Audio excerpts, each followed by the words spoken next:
the first thing, of course, I want to say is congratulations on the game. It Thank must you. feel different in some ways from publishing a book. Putting a game out in the world might feel a little bit more like, releasing a work of art, right? And it does have all of the elements of a work of art. You've talked incidentally about how some games are art, not all games. Um, but there's a kind of way in which like Billionaires and Guillotines, it feels as though it's trying to kind of intervene within the space of games and gamification at a time where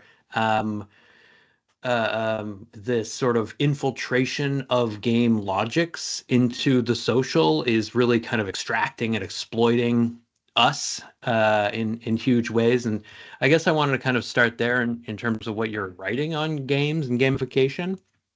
Um, in one of your recent pieces, you talk about the importance of games among financial insiders, how investment banks and hedge funds identify and recruit new talent through poker-like betting games, and how, yeah, like there is this, evolution, it seems, of gamified phone apps that trigger us in psychochemical rewards indexed to the performance of our miniature portfolios, all these kinds of claims around basically like cryptocurrency as a game, financial technology as something that is really built around game logics. That's like, a certain notion of what games can do, which seems to be about sort of disciplining us in particular ways. Billionaires and Guillotines is released into this world, into this timeline. And I guess, how do you see it providing a bit of a satire of that sort of evolution of financial technology, of gamified crypto, and those kinds of things? Yeah. Um, yeah, I'm toying with the idea of calling this particular thing I'm focusing on in both my academic work and then as a site of intervention in Billionaires and Guillotines, gamified capitalism. And I'm a little bit reluctant to add another adjective in front of capitalism, but I think in this case, as long as we're aware that it signifies a way of paying attention to a certain aspect of capitalism rather than a defining like periodization of capitalism, it's acceptable. But if there is such a thing as gamified capitalism, I think it's probably existing on at least three levels. And this is the subject of a book I'm writing right now called The Player and the Played. And the subtitle would be something like How Financialization Led to Fascism, topically enough. But the Hmm. first level is just like we have to look at the massive growth of the games industry. I mean, humans have been Hmm. playing games since before we became humans. Animals Hmm. play games. There's arguments that even subatomic particles play in some way. But there is something very unique about what's happened as capitalism has integrated games into it as never before, particularly through computing and particularly through handheld devices. Now it's estimated 3 billion people a day are playing a game, and that the games industry is larger than the film and music and literary and publishing industries combined. So we live in a moment of capitalism that is in some major sense defined by games. It's also one of clearly the most like time consuming recreational activities that people Hmm. are doing. So Hmm. on one level, Billionaires and Guillotines is trying to think, well, like if so much gaming is going on, then clearly there must be room for critical, radical, and revolutionary games. But on a second level, then there's this next meaning of gamification, which is maybe even more familiar, which is where app developers and corporations and digital platforms start to use elements of games, typically video games, in order to entice us to do various things or in order to get us to use their devices or platforms. So you can think about like Duolingo as a gamified language learning app, but this is really just the most charismatic tip of the iceberg. You also have basically the wholesale, you know, rep, replacement of public education by learning apps in elementary and secondary and post-secondary schools increasingly Hmm. that claim they're going to make learning fun and easy for students, but actually often introduce extremely dubious values into the education process and often are used as a justification for cuts. Or you Mm. have the gamification of dating through romance apps, which have their particular horrors and, of course, their particular joys as well. And you have the gamification of fitness and health through a whole variety of apps. The and the this isn't to say that those apps are necessarily bad. Many of us have benefited from them, but these apps are used to harvest a huge amount of our data to be used for purposes which we can't even imagine. If we're lucky, used to sell us stuff. If we're unlucky, used to murder us by a drone strike by some like Palantir algorithm. Hmm. Um, and then also these are methods by which we're targeted for advertisement. And also, importantly, gamification is also the means by which our behavior is nudged in certain directions. So especially in the banking or fintech world, nudging people towards spending and saving in certain kinds of ways. But more generally, the problem with all of this gamification is that it allows us to make our experience of paying our bills or trying to find someone to go on a date with or learning Spanish more enjoyable, perhaps, but it also removes from view the broader economic and social context in which we're all essentially being robbed or cheated, ultimately. And this Hmm. this sort of comes to the third level of this thing I'm calling gamified capitalism, which is like, I think the vast majority of people who are not billionaires or multimillionaires feel like they're being cheated all the time. They feel like no matter what they do, they try and play by the rules. They try and play the neoliberal economic game as they've been instructed, and they always lose. The house always wins. And Mm. this doesn't just occur on the level of like when you look at your paycheck at the end of the month and see that how inflation has taken a chunk out of it or whatever. It's also like our experience of dealing with practically every social institution. Like whether you live in a privatized or a public healthcare system, trying to get the care you need or care that someone you love needs is like a ridiculous, like sadistic maze most of the time. Dealing with the insurance company, trying to get your phone bill corrected, spending a million hours on hold with a computer, trying to send you through like this labyrinth of Mm. choices. There's a sense that more generally, we all feel like we're trapped in this kind of unwinnable game. Hence, perhaps the incredible popularity of, Squid Game or the Hunger Games, or games like Fortnite, all of which basically revolve around characters stuck in an unwinnable lethal game. Um, so this is the broader sociological sort of context in which I'm making games now and thinking about like what is the political potential of games. And on one level, you're right, it is like a satire. Like Billionaires and Guillotines is a game where players take on the role of 2 to 5 plutocrats, and you basically try and accumulate the wealth of the world, regardless of the social, environmental, and political economic costs. Your actions lead to crises, the crises lead to a revolution, and if the revolution happens, everybody loses. So it's a satire, Mm. and in the tradition of satires of the rich that are now incredibly popular, including things like the film Parasite or White Lotus. There's plenty of parodies of the rich happening now. But what I hope makes my game and similar critical games a more biting satire is that they give expression to the reality that most of us do feel like we're trapped in an unwinnable game, and tries to help us think through the sort of infrastructure or the grammar of games so that we could maybe begin to think about why we're in this situation and how we could get out of it. And the Mm. final thing I'll just say here is that the risk otherwise is that I think the far right, new fascist formations, reactionary demagogues have also recognized and are capitalizing on the fact that the vast majority of people feel cheated. But Hmm. they're able to very easily misdirect that anger and frustration down the socioeconomic ladder.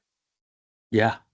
And that, I mean, I find that argument really compelling that you make, like, and you kind of see it manifest in like weird ways. Donald Trump, you say, is just the kind of like most salient and grotesque example. of somebody who like even has, he plays the country, and is destroying infrastructure in favor of privatization. He is seen in some circles as this super player, as like the Yeah. billionaire who, because he's a billionaire, will understand fully how to like engineer an economy that privileges billionaires. Um, it just makes no sense. And what your game, I think, the grammar of your game, as you say, is trying to do is give people the experience of agency within something that, yeah, it does sort of try and out that as an absurd notion, right? It's like this game is meant to, in some ways, undermine the explanatory appeal of like the super player, Hmm. Um, but I wanted to, I guess, pick up on this compelling argument that you make that basically, far right populism is exploiting that sense that we're all being cheated. Um, you say that in this reactionary worldview that figures like Trump peddle and embody, there are only two kinds of people: the cheats and the chumps, right? The players and the played. And what they're promoting in the face of that is, a kind of war of all against all, not a fairer, more just society, but a nakedly competitive one. And also the notion that like the notion that society could be otherwise is, you say, just another scam, another ploy. Can you kind of expand on that in relationship to what we're seeing right now around this kind of Elon Musk figurehead moment of Doge kind of riding roughshod over any notion of like the public good, and like how that ideology of the player and the played is sort of becoming hegemonic in this moment? Yeah, absolutely. Well, I think it stems exactly as you say from this weird contradiction where a figure like Trump uh, has has leveraged himself into power based on the claim that all of these poor people essentially are cheating the system and they need to be stopped. Like the migrant who's allegedly cheating at the border, or the benefits claimant who's allegedly like cheating on their food stamps, or Or government you know, employees that purportedly don't exist and thus need to be emailed en masse to find out if they exist. This is yeah, what comes to mind. Yeah. yeah. And if I mean Americans particularly, but most people around the world have a very low level of political education or understanding. They feel cheated, and what I think figures like Trump and Trump himself are saying, the subtext is, it's not your fault. It's not your fault you didn't win the game. You're not a loser. You're a winner, but you've been cheated. And I can show you who the cheats are. Not only can I show you who the cheats are, I can, load them on a plane and send them to a dungeon in El Salvador. You know, I Mm. can, I can fire thousands of public sector workers who've allegedly been cheating the taxpayer out of their hard-earned money. Hmm. So there's this sense that this then allows a figure like that to mystify the fact that he himself is just evidently, and without anyone really even disagreeing with it, a massive cheat. Cheated on his Hmm. taxes, cheated using the bankruptcy laws, cheated by intimidating judges and juries. I mean, you name a cheat, and Donald Trump has probably done it.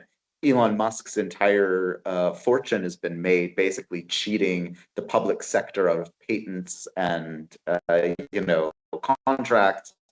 These guys are just like, but the appeal they're making is like ultimately it's not just misdirection. It's not just them saying like, "Oh, look over there at the person who's sneaking across the border. They're cheating you out of your hard-earned money."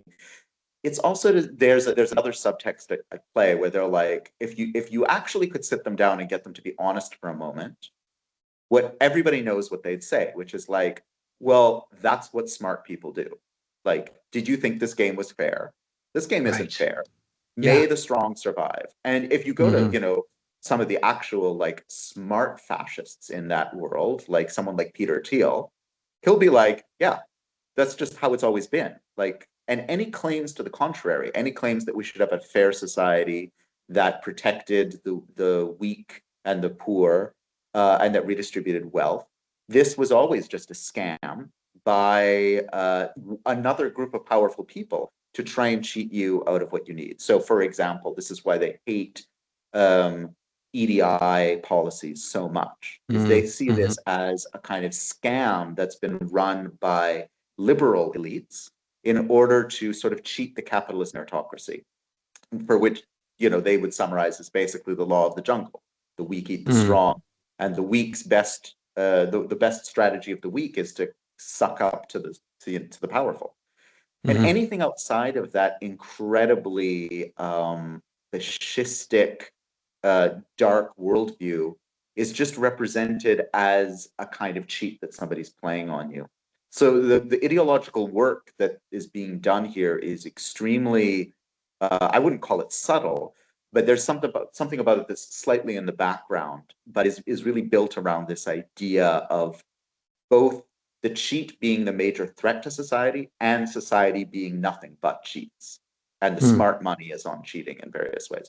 And I'm just writing an article right now on how this cheating, or what they call in the programming world the exploit, is so Right. central to the rise of finance and tech, these two hegemonic sectors of the American economy that are so much behind, in the United States, especially behind this kind of new far right formations. In both industries, the whole history of finance, the whole history of tech is smart people figuring out ways to cheat the norms that have existed beforehand, whether that's, you know, bundling up credit default swaps and collateralized debt obligations into new derivative financial products to sell to pension funds, which is what brought down the economy in 2008, or whether it's, exploiting some sort of new loophole in the law to basically turn every private car into a taxi and turn every home into a hotel. This built-in cheating or exploitation of loopholes and gray areas is the methodology of capitalist accumulation of this particular sector, I think. Mm-hmm. Yeah, often sort of just called disruption, like disruption Yeah, as an endless exploit, where, you can have, as you say, scandal after scandal after scandal, and it does not seem to matter anymore, right? The wheels have just totally fallen off, and yeah. these scandals are even claimed as ultimately like exploits. Um, Hmm. there's there's a promise of punishment, of a kind of vindictiveness that obscures the real cheating. I think you're right. And I think about Trump slapping tariffs on effectively every country except for North Korea and Russia for some reason. And like the affinity for Putin and other cheaters is so strong that makes Yeah, sense. It's similar with like these bizarre mini scandals. Like, I follow video game culture, and seeing, Elon Musk promote himself as like a masterful Diablo 3 player, and then it being revealed that he can only do it because he's using cheats in the game. And at the same time, claiming that his mastery of this game is like training for life in this apocalyptic, fascistic kind of moment. It's stranger than fiction. It's overwhelming, and I do like how the way your thinking is heading is giving us like sort of a language for understanding, and taking a step back from this sort of game space that Mackenzie Wark talks about, where we are trapped in a sort of game, to some extent, this vast unwinnable simulation, um, but one that hopefully we can rig against its own ends, right? And I guess, like, in terms of like the historical perspective that your research is trying to offer, I did want to ask you to unpack this one thing in the article that you're going to be putting out soon, which is like this sort of history of 20th century fascism versus this current 21st century fascist moment, where you say in the 20th century, fascism first and most successfully festered not in the dispossessed working classes, but in the downwardly mobile petite bourgeoisie, who felt they'd been played by the rules and cheated of the pride, security, and normative life they'd been promised. What you suggest is different about this current moment is that financialization sees what you call the proletarianization of the petite bourgeoisie. as more and more forms of professional work in the so-called knowledge economy have become more and more precarious and subject to profound market discipline. Is that uncomfortable truth why we see, for example, more and more uncomfortable television, more and more representations of this like Hunger Games sort of reality where there's kind of no way out? And can you just kind of give us more of an understanding of like how you're seeing this historical moment differ in a lot of ways from like that 20th century fascist evolution? Yeah, absolutely. Well, I think I really take inspiration from, a long history of anti-capitalist critiques of fascism that insist that if you really want to understand fascism, you can't just see it as yet another form of tyranny or a sort of a throwback to various forms of autarchical rule that existed in the past. It does Right. include tyranny, and it does include autarky, and it does include dictatorship in various ways, but it's like the thing that defines fascism as fascism is that it emerges as a false solution to the crises of capitalism.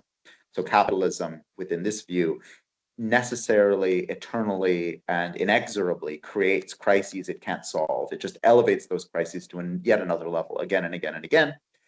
And ultimately, the sort of pressure of all of these crises and contradictions within capitalism builds up to a point when capitalism sort of produces within itself a kind of cancerous form of its own logic in fascism.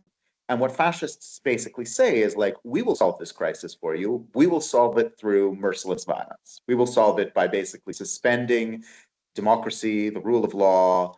We may even, destroy huge amounts of wealth, but we will solve this crisis. And I think that appeals in particular ways to different classes. Particularly, it appeals to the ruling class, who begin increasingly worried in these capitalist crises that they're going to lose their wealth and privilege. But it especially appeals to the petty bourgeoisie or the middle classes. These are people who, I think the best formulation I've ever heard about it is they're people who are privileged within capitalism, but ultimately powerless within it. Like some billionaire has quite a bit of power in the system. They can actually change the reality that they live in through their massive wealth.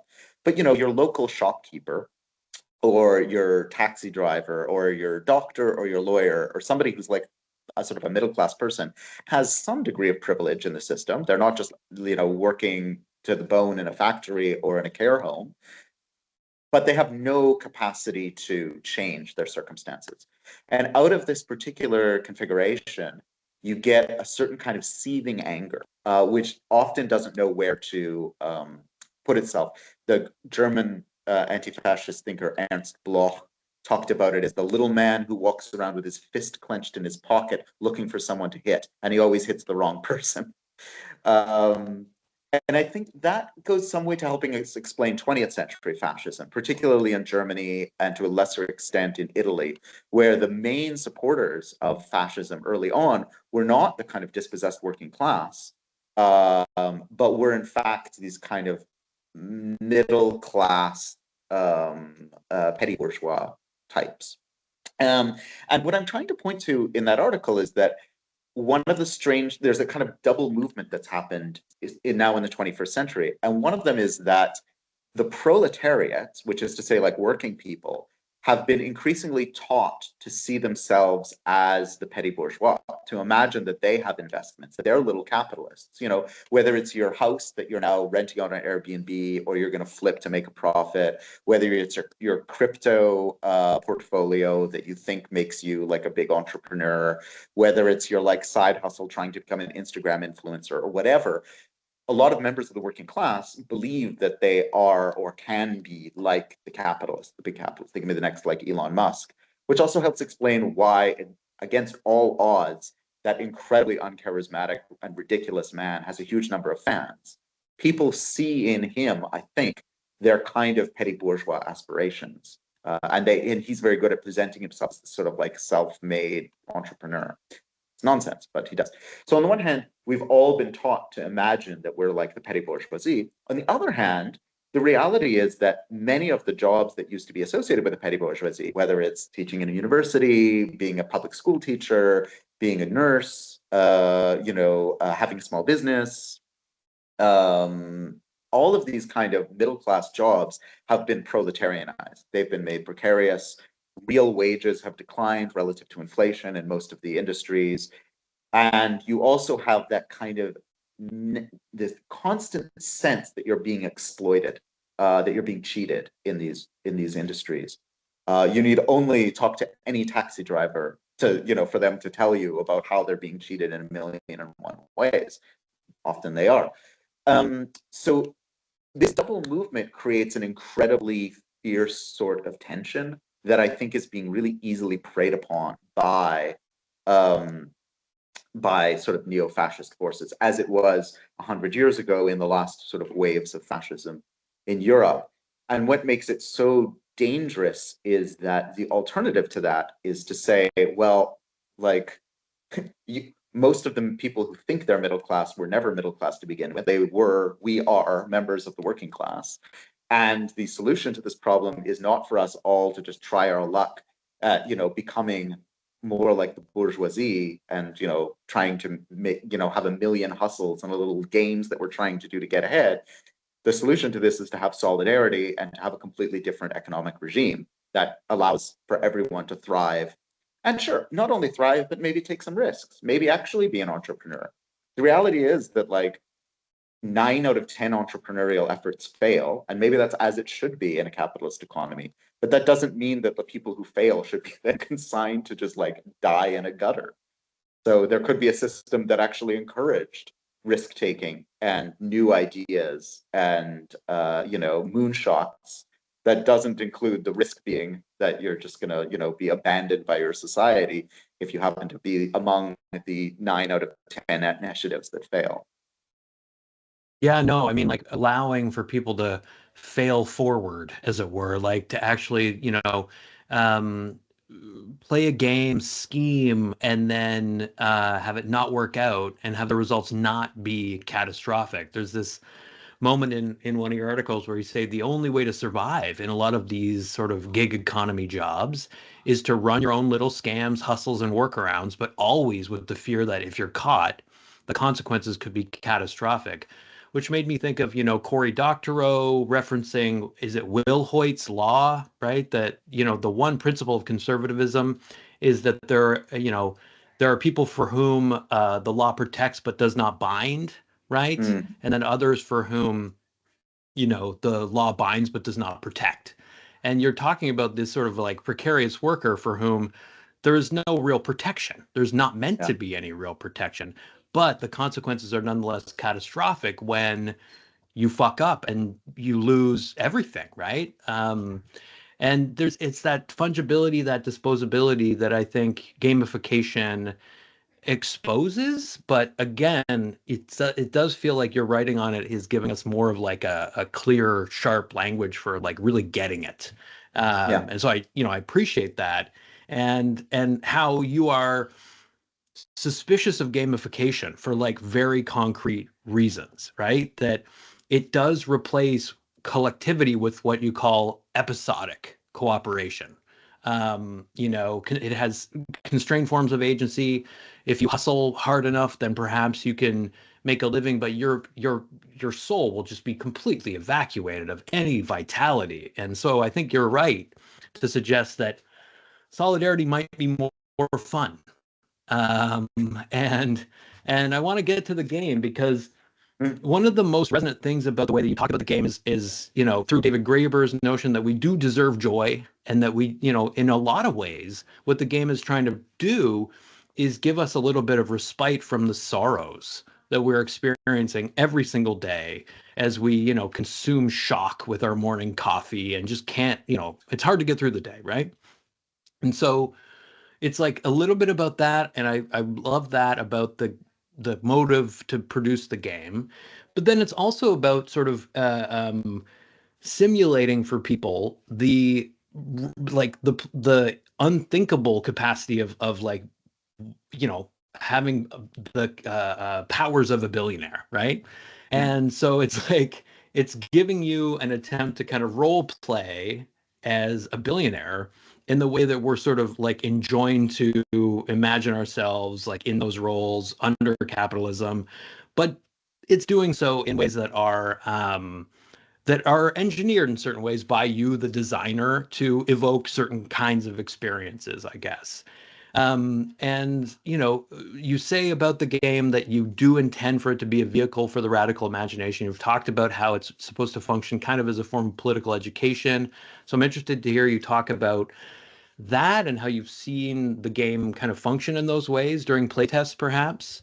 Yeah. But just, that in relationship to both joy and perhaps like the intended message of the critical game, which you've mentioned comes from Rosa Luxemburg's analysis of capitalism. Yeah. Yeah. So I'm going to make it a bit of a conceptual distinction here, and I'll just define the terms first between the theoretical rhetoric of the game and the procedural rhetoric of the game. And the theoretical rhetoric of the game is like, what is the big idea of society that the game conveys to the player? And then there's procedural rhetoric, which is like, what does the game teach, even if you strip away all of the words and all of the images, and it's just left with like the structure of gameplay? What do players learn from doing that? And just to give you a sense of what I mean by procedural rhetoric, which is a term I've borrowed here from Ian Bogost, like imagine Monopoly. Monopoly's procedural rhetoric, like just say that you are an alien from outer space, you didn't understand human language, you didn't really understand what the icons were on a Monopoly board. What you would observe if you were like an alien anthropologist is a bunch of people sitting around a table agreeing to some sort of weird ritual in which they go around and around in a circle trying to annihilate each other. And that's the procedural rhetoric of Monopoly. That's what it teaches, even if you don't understand what monopolies mean, or you don't understand what money is, or you don't understand what free parking is. Okay, so in the Billionaires and Guillotines, we have the kind of theoretical rhetoric of the game. And that is, as you say, a kind of modeling of Rosa Luxemburg's book, Accumulation of Capital, in which she takes up the observations of Marx in his 3 volumes of Capital, where he's trying to show something that's, I think, often forgotten in his work. And that is that, like, Engels, I think, put it most clearly, reflecting on Marx's work, that is like the capitalist can't help doing what they do. And in fact, Engels says this because he's explaining why the bourgeoisie, like him, he was a factory owner, shouldn't be afraid of the working class revenge. Because he's like, don't worry, people who are really communists and have read Marx carefully will realize that the individual capitalist is not really responsible for their actions, because they are compelled to act in a competitive way with other capitalists. If they fail to exploit workers and drive up the rate of exploitation, they will be eliminated by other capitalists, and they'll just simply be replaced by another capitalist. So really, like, a structural understanding of capitalism demonstrates that, what laws, according to Marx and Engels, are compelling capitalists to act in a certain way, and how that inevitably leads to contradictions and crises. So in Billionaires and Guillotines, what basically happens is you start out as these 5 billionaires. You can play a war profiteer, or a property speculator, or a tech overlord, or a media baron, or an aristocrat. And you start up the game, and the game starts really easy. You start just like using this wealth that you have to buy up assets. And you can buy things like a private island, or a mega yacht, or a private jet, or a mercenary army, or a celebrity spouse. And the objective of the game is simple. You just need to gather 5 of these assets to win. But what starts to happen is, as you start competing, because the assets get scarcer, as you start competing with one another, you begin to kind of get into the frenzy of accumulation and competition. And your actions in the game begin to unleash these crises: economic crises, ecological crises, political crises, social crises, things like wildfires and floods, things like doomsday cults and conspiracy theories, all sorts of sort of social, negative social ramifications that come from a world delivered into the hands of billionaires. And if these crises begin to run out of control, they can actually trigger a revolution, in which case all of the players lose, which happens about 40% of the time in games, Billionaires and Guillotines. And so what happens in the game is you sort of realize that the competition that the game has invited you into is actually leading to the destruction of society and potentially leading to the unplayability of the game, the fact that all the players will lose.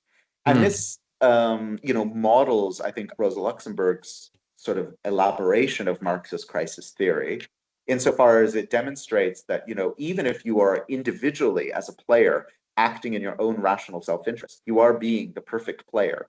You've calculated the risks and you are going for the rewards, as you should, according to the gamified logic of 21st century capitalism. This will lead to irrational and unforeseen and unanticipated consequences writ large. And we've seen this, for Mm. instance, in the 2008 financial crisis, where banks individually were doing incredible wizardry of risk management to hedge their positions and make sure they made money. But on a systemic level, all of those acts of risk management accumulated into a huge unforeseen risk, a so-called black swan event, which Mm-hmm. is hidden in plain sight. Or climate change is another example. It's pretty hard to find a CEO these days who's in favor of climate change. They might deny it exists, but nobody wants it to be happening, Mm-hmm. except disaster speculators, and there's a few of them. But nonetheless, in spite of the fact that nobody wants it to happen, it's the actions of these corporations and their influence over governments that is creating this systemic crisis on writ large. So this Mm-hmm. is then the procedural rhetoric of Billionaires and Guillotines: is you watch yourself acting in a way that is systemically irrational and destructive. You Right. watch yourself be seduced by the game. And there's Mm-hmm. no sleight of hand here.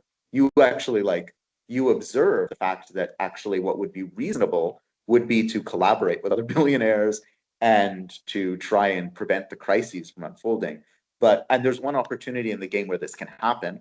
On the eve of revolution, there's an opportunity for the billionaires to cooperate and to sort of work together to suppress the revolution or distract the people. But often it's, this doesn't happen in the game. The billionaires decide to just, accelerate and keep competing. And so just to wrap up and speak to what you were asking for, is I think one of the things that players really appreciate about the game is it leads to a kind of generative estrangement, to borrow a term, sort of a translated term from Bertolt Brecht. For Brecht, the great anti-fascist communist playwright, what he wanted to happen in his plays was not that the audience would sympathize with the poor beggar or the exploited worker. He kind of hated that kind of sympathy and Mm. empathy bait. Instead, he was like, how can I bring people into the theater and make them leave feeling confused about who they are, about what they witnessed, about what I was doing with their sympathies? For him, this was the way to create a kind of a generative alienation effect, where you Mm. leave the experience quite unsettled by what happened. And then, what Brecht's hope was, and what my hope is that you go and you talk to your friends at the pub or after the game, and you actually have a more deep conversation about fundamentally for Brecht, the question is, has it always been this way? Must it be this way? How could it be different? Mm-hmm. Yeah, I mean, you kind of hope that people have their minds blown. Like that there's this moment where you're like, "Oh my God, what was I doing?" Right? And CT Nguyen, who you've talked about a few times, Games Agency as Art, is this brilliant work of philosophy on what games do and why we play them. He writes in that book about a child playing Monopoly with his dad, and the son deciding to like slip his dad money to keep the game going, as like a way of staving off the end of the game by kind of like cheating to upend his domination of his dad. It's like you got to wonder what that child, 10 years old, took away from the experience of, yes, gleefully beating his dad at Monopoly, but also not wanting it to end, like wanting to actually kind of bend the rules, break the rules to some extent. Um, I'm hoping we can kind of get into a little, not that this conversation hasn't been theoretical, but like a theoretical conversation about Nguyen's work and Mm-hmm. this idea of agency, as he says, as the thing that makes games fun and beautiful. right? The idea of kind of like positioning ourselves in relationship to the rules of the game, which he says tell us to care about something and encourage us to start caring about it. He gives the example of, Mario games and like games encouraging us to care about stomping on little mushroom people and so on.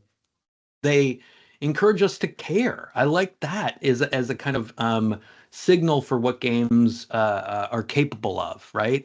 And it's also true that I think with your game, with Billionaires and Guillotines, it's encouraging us to question what we care about, also, right? Question what we value.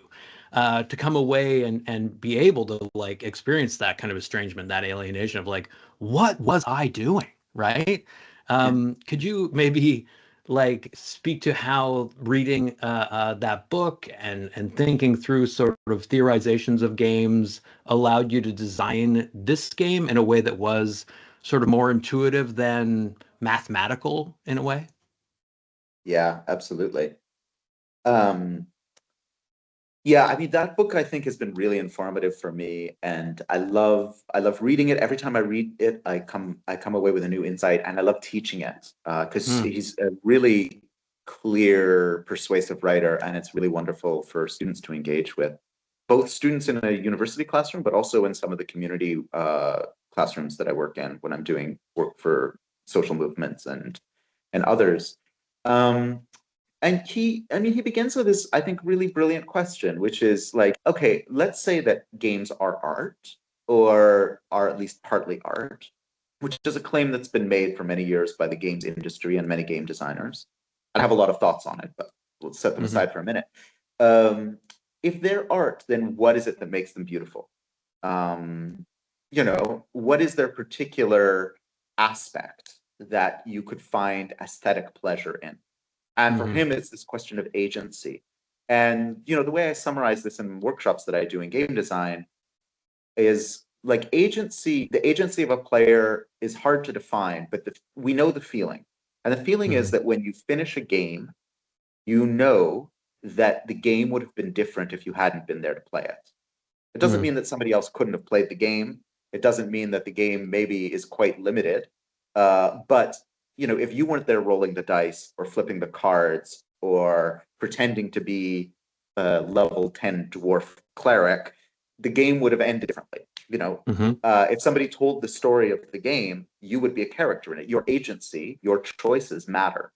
And often one of the problems with, let me as an aside say, one of the problems with sort of radical left wing games, because I consult a lot of people who are making games and I talk to a lot of people who want to, is that they don't make enough agency in their games. It feels like the game's playing you, that you're basically Hmm. like sitting there being given a lecture, but in gamified form. So this usually takes the form of like a snakes and ladders like game where you like, oh, it's a game about like ecological justice. You install solar panels and go forward 10 spaces. Oh, there's a flood, go back 10 spaces. Like this feels like Hmm. you're just being played by the game often. It doesn't actually feel fun.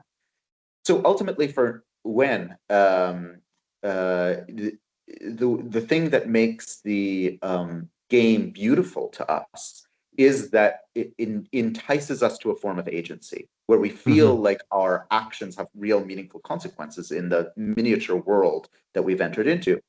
Um, and that ultimately what to play a game with others is to consent to a set of guidelines that allow us to exercise our agency in a incredibly seductive way. Um, and which is why often you'll observe, both in the example that you gave of the child playing Monopoly with parent, but also if you just observe children playing at a playground, they'll often encourage one another or allow one another to bend or break the rules in the interests of making sure that every player has a sense of agency. Because if a Right. child is like just constantly losing at a game or can't make meaningful decisions, they're just going to leave. And that's, of Right. course, what other children don't usually want. So it's this sense of being welcomed into a miniature temporary world where our agency has meaning that I think gives games their incredible beauty and their seductiveness. And Wen is ambivalent about this appeal because on one hand he says, of course, this is like this can be amazing. It can help us experience new worlds. It can put us in the shoes of beings and entities that we could never imagine being, whether it's a billionaire competing to, marry a celebrity spouse and get off the planet in Billionaires and Guillotines, or whether it's like being part of an orca pod, which is the theme of the next game I'm working on, Comrade Orca. Destroying human ships in revenge for what they've done to your habitat. So you can enter new worlds and enter new ways of being.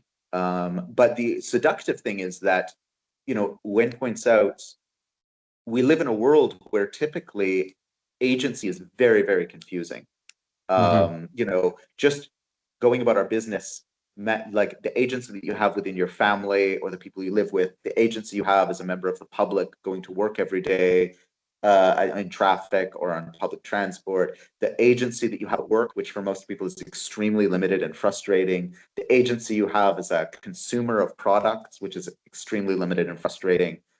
Our daily life is being hailed or invited into many forms of agency that are extremely off-putting and demoralizing and alienating.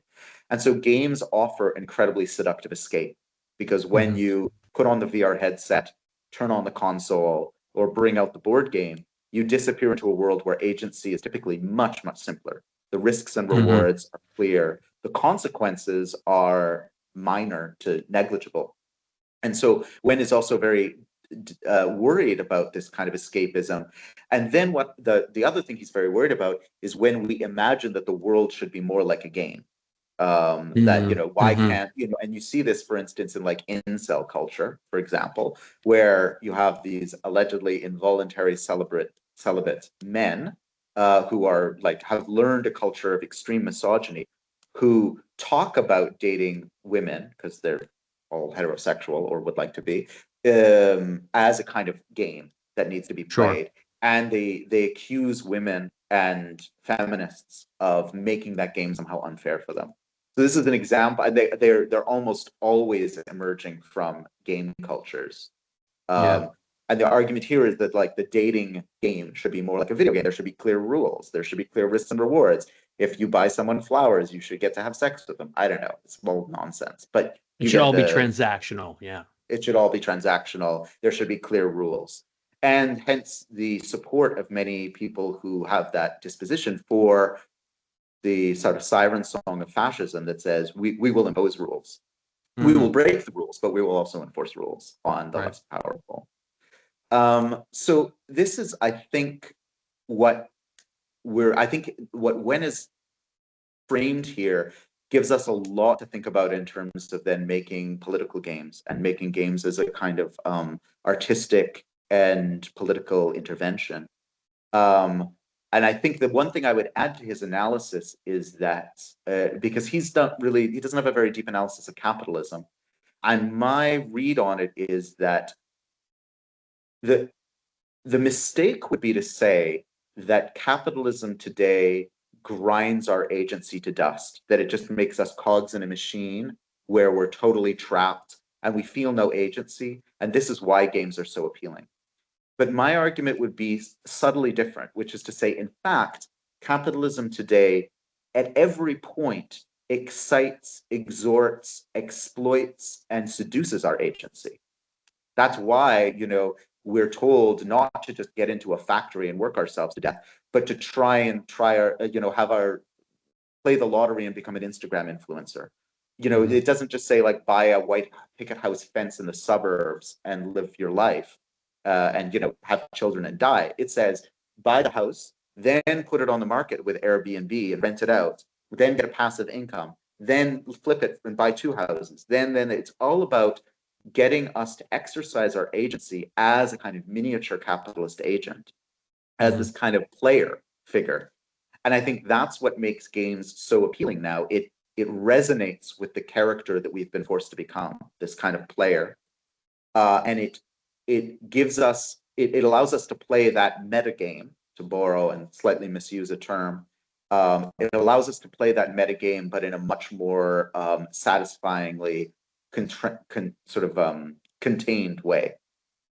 Yeah. And you're right that the book, Nguyen's book does not really have much of an analysis of capitalism. What he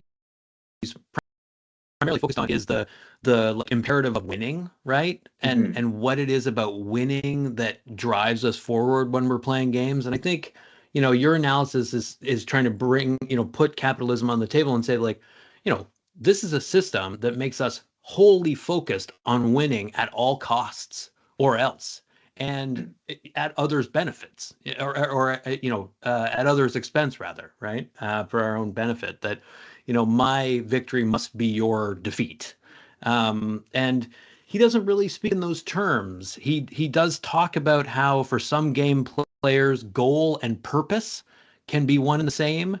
It's all about winning. Certainly in professional sports, that's like the religion, that's the mantra. But he says that, like, he's kind of Adorno-like in the sense that he's like positioning himself as a little bit of an exemplum of how games could and should be played. He says that when I play a party game with my friends, my goal is to win, but my purpose is to have fun. And like that's honestly for me a big part of the reason why I don't like games personally, Mm. like why I find them stressful, is that a lot of the time it is about like mastery and competition. The Onion had an article a long time ago, I think it was The Onion, every board game should be called, which, no, you know what? It's Dimitri Martin's joke. I misattributed it. Dimitri Martin uh, made the joke that every board game should be called Which One of My Friends is a Competitive Asshole? And like, I what I like about Billionaires and Guillotines, not that I've played it, is that it leaves room for and even kind of centers the competitive assholeness of the game, you know? And this is something you've addressed in one of these FAQ videos that you've put out recently. The question of why the game is not just collaborative. It asks you to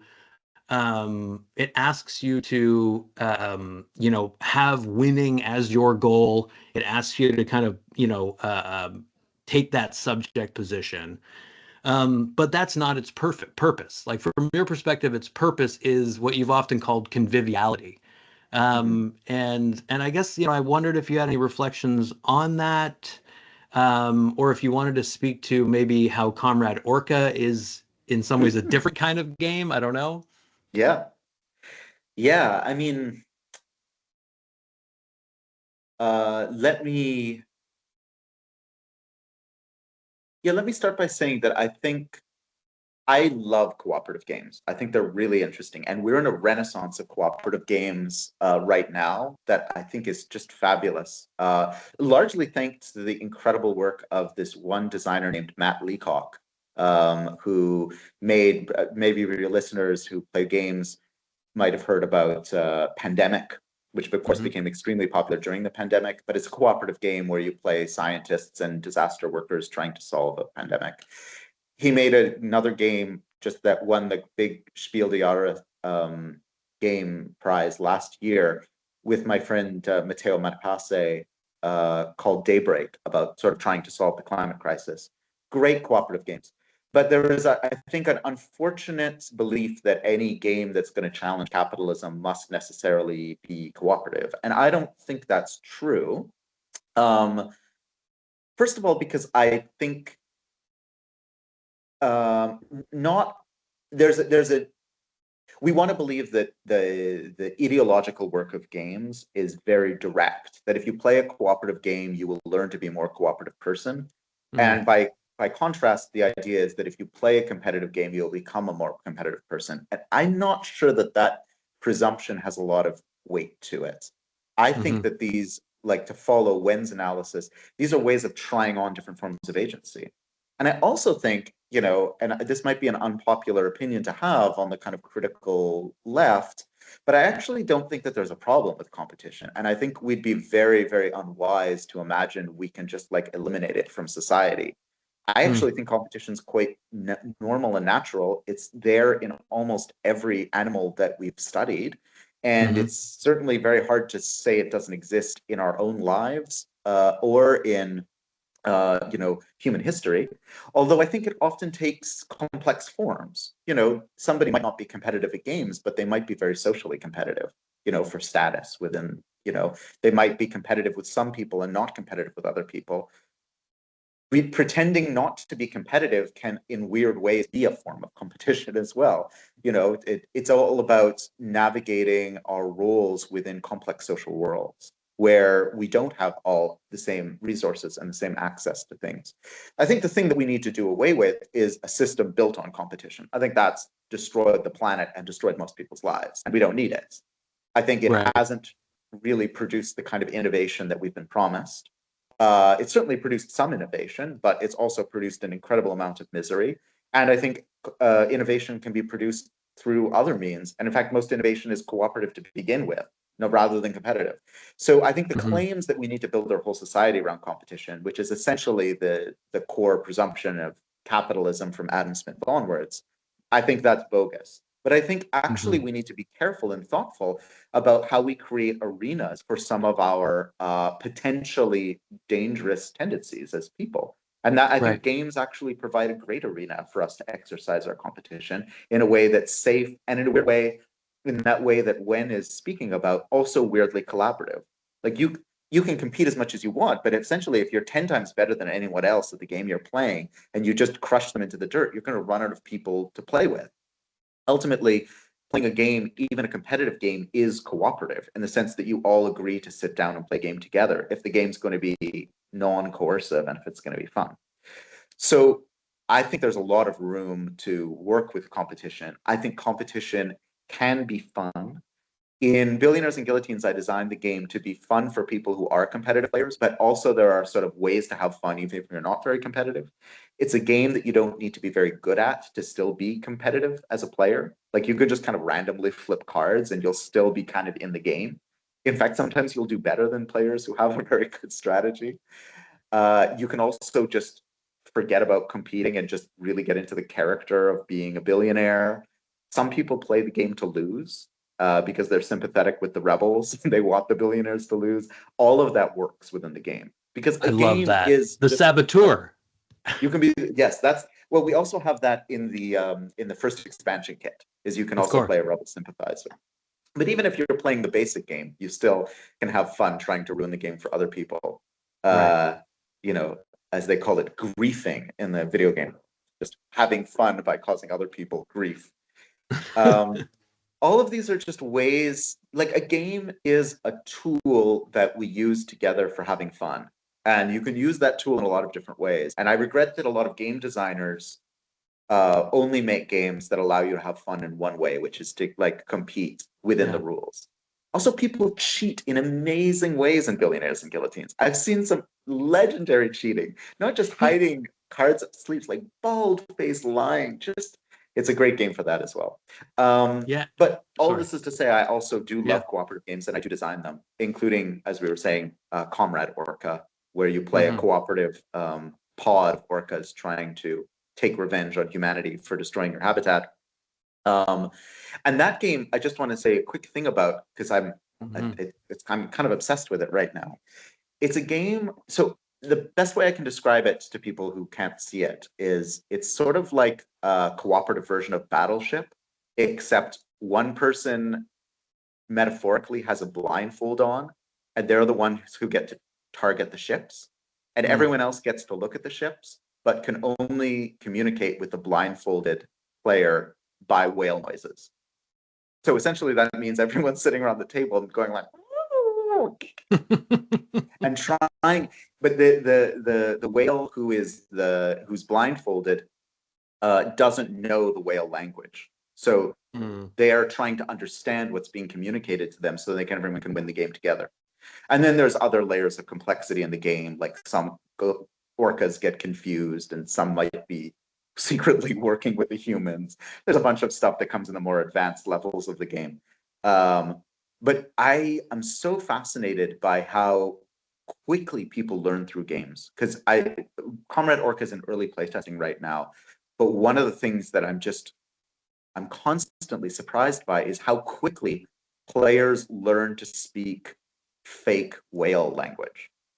And they can actually begin to communicate with quite a bit of sophistication about the location of the ships using this language that nobody knew before the game began. And that actually changes throughout the game so that you Mm. don't become reliant on it.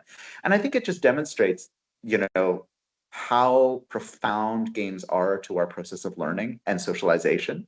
It is really like some of the first things that we ever do with an infant interactively are play games with them. And it's one of the most important ways that humans and other mammals learn. Um, and I think that we would be very, very, very ill-served if we ignore that power. Mm.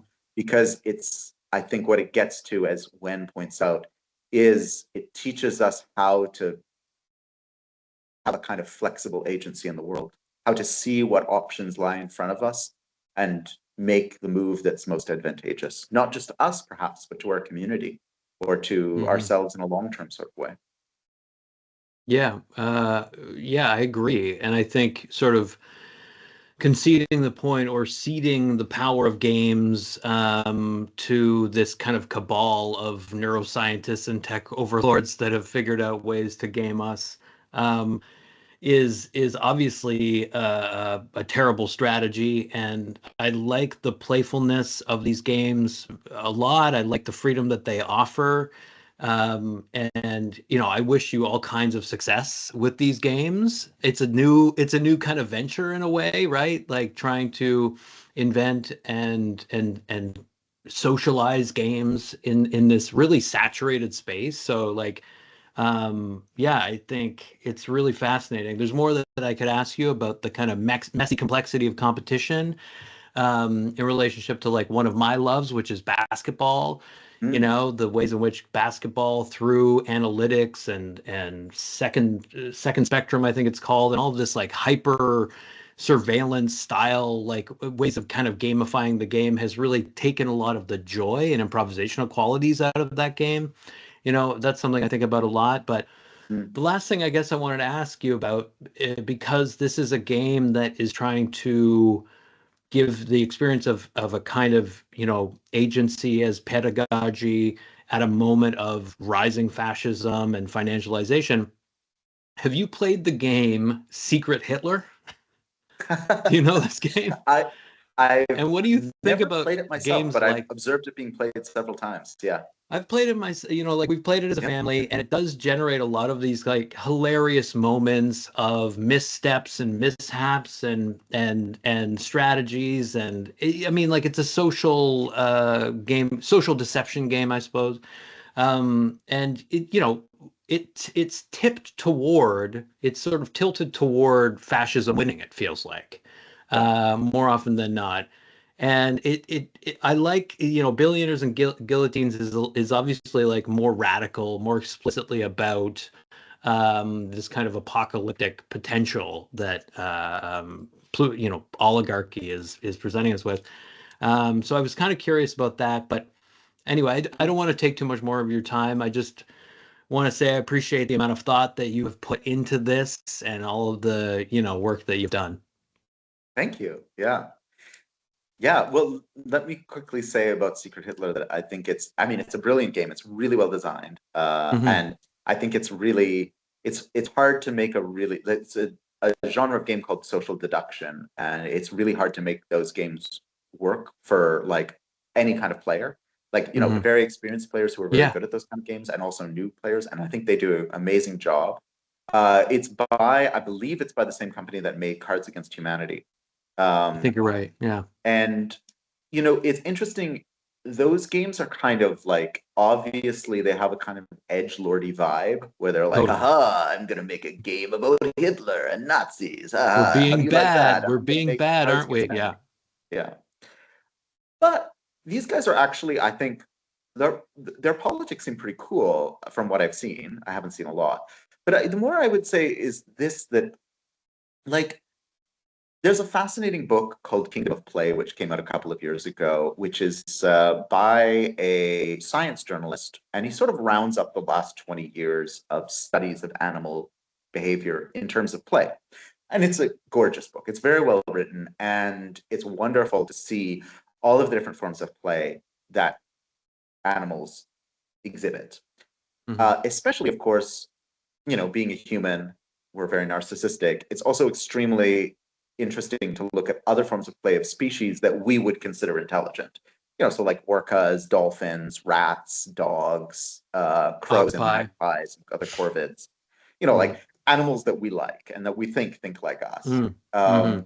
And one of the things that one notices very quickly about these very social animals that have high intelligence by the human characterization of that term is that play is almost always transgressive.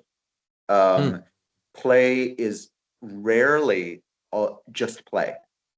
Often play bleeds over into struggles for social, in the social hierarchy.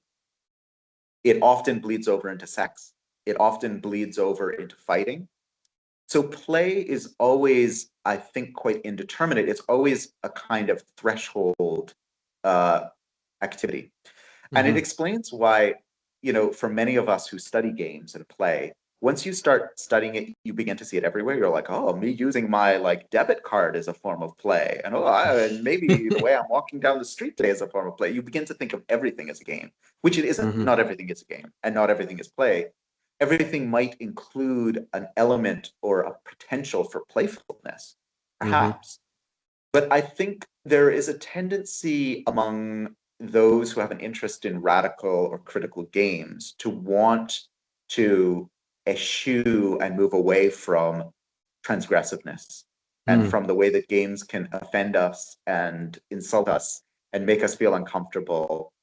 But I think that's what games do best.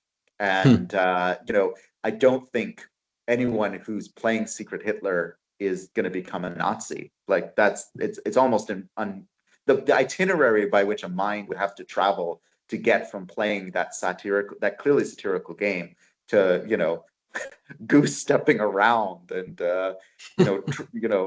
going to fascist rallies is quite minuscule. In fact, I have the hunch that many fascists would find such a game quite offensive because it makes light of what they see as not a game at all, which is the question of how do you take political power.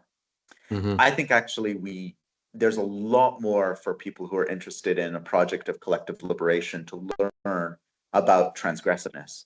And I would just close by saying I think that, and this is one thing I really regret in the study of games, in the critical study of games, I think the places we would probably learn that most are in quote unquote non-normative sexual and gender communities where people have been experimenting with different forms of sexual play, gendered play, and performance that is transgressive for now centuries, and certainly have been critically theorizing about it in print for the last 40 years. I think that's probably one of the most interesting places to look for how transgression could be part of a project of liberation that isn't just about creating a little subculture, but actually about expanding our concept of what it could mean to be people together.